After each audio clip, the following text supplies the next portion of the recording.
বাপ চিনা দরকার ছিল যাকে, চিনলেন না তাকে। হায় যুবক, বন্ধুকে চিনলা না, দুশ্মনকেই বন্ধু বানাইলা, দুশ্মনকেই বন্ধু বানাইলা।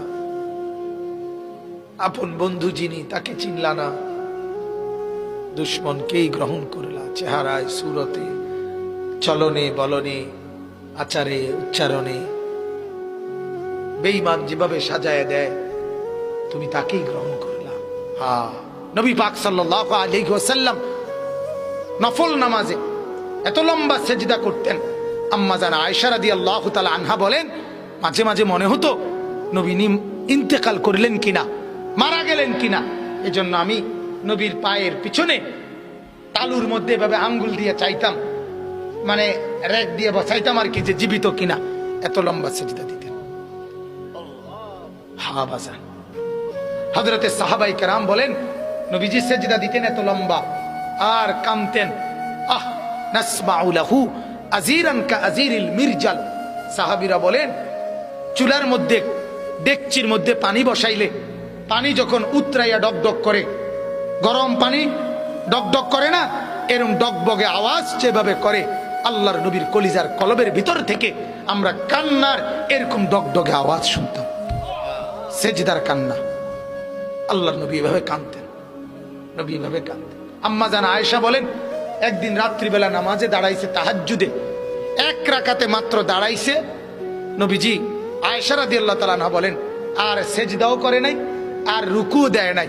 বেলালের আজান পর্যন্ত, ফজরের আগ মুহূর্ত, এ দাঁড়ানো থাইকেই কোরআনের একটা আয়াত পড়ছে আর কাঁদছে আর কাঁদছে আর কাঁদছে। কাঁদতে কাঁদতে চোখ ফুলাইয়া ফেলছে, দাড়ি ভিজে গেছে, বুকের পশম ভিজে গেছে।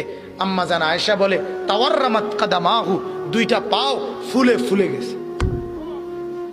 এরপরে আরো আশ্চর্য কথা শুনেন। আম্মা জান আয়েশা বলে উম্মত শুনবা, সেদিন ওই রাতে সারা রাত কেঁদে কেঁদে বুক ভাসাইয়া নবী একটা কথা বলছে আল্লাহর কাছে। সেটা কি?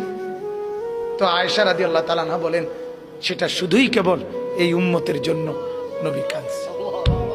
ইন তুআযযিবহুম ফাইন্নাহুম ইবাদুক ওয়া ইন তাগফির লাহুম ফাইন্নাকা আনতাল আজিজুল হাকীম। এটা কোরআনের আয়াত। আল্লাহর নবী একদূর সারা রাত পড়ছে, আল্লাহরে বলছে মাওলা আমার উম্মত আপনি যদি গুনার কারণে আযাব দেন, আপনি দিতে পারবেন। আপনার, আমি বলার কিছু নাই, আপনার বান্দা, আপনি চাইলে যা ইচ্ছা তাই করতে পারেন, আযাব তো দিতে পারেন মাওলা। ওয়া ইন তাগফির লাহুম, নবী বলে আল্লাহ যদি এই বন্ধুর দিকে তাকাইয়া যদি আমার গুনাহগার উম্মতকে মাফ করে দেন, ফাইন্নাকা আনতাল আজিজ, তাইলে তো আপনি এই ক্ষমতাও রাখেন, আপনাকে তো বলার কেউ নেই। আপনারে বাধা দিবে কে? আপনারে নিষেধ করবে কে? বন্ধুর দিকে তাকাইয়া দেন না মাফ করে।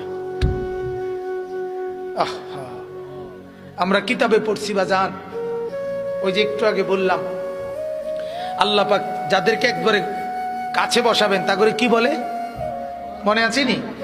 নবীজি বলছে আনা মিনাল মুকাররাবিন।